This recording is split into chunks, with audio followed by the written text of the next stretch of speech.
with me the Shadow Minister for Main Roads, Fiona Simpson, and she's joined us today to have a look at Cleveland Redland Bay Road and the problems that we have with traffic congestion and safety issues where it goes from 2 to 1 to 2 to 1 lanes from Magnolia Parade down through to Double Jump and Boundary Road.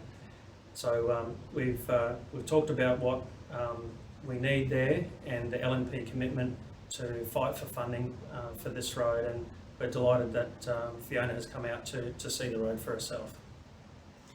Thanks, Matt, and it is good to see for yourself. It's one thing to look at a map and to hear the story, but to see it is another matter. This is a road that's very heavily used by this community. It's a safety issue, the need for it to be upgraded, but it's also a major congestion point. To have a road carrying so much traffic that goes from 4 lanes to 2 lanes, 4 lanes along many sections, in itself is frustrating, but it's also ultimately out of its time. It's time for it to be updated. That's why I'm supporting Matt's campaign in this area to see this road committed to by the state government.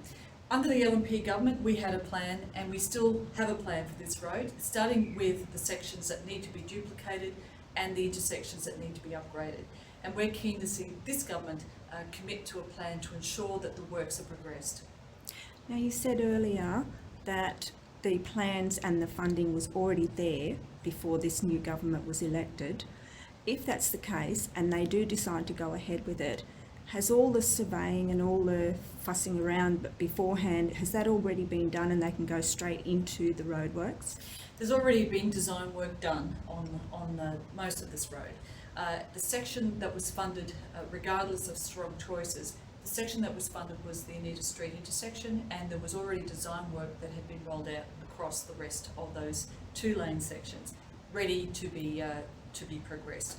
We're keen to see the Anita Street intersection progressed, but also a plan to continue the works along those sections that are 2-lane that need to be 4 lanes. And how can we as a community help and support this? We don't want this government to think that it doesn't matter. The more that people speak up, get in behind local members as they go in to fight on this road, the harder it is for the government not to pay attention. So I've got out in the community, I'm doing mobile offices that I'm letting people know when and where I am. So I'm really keen to hear from people about how important this road is, and they can join the campaign to fight for funding for this road. So there's an opportunity to do that on Facebook, through my website, and also through the material that I've mailed out to households.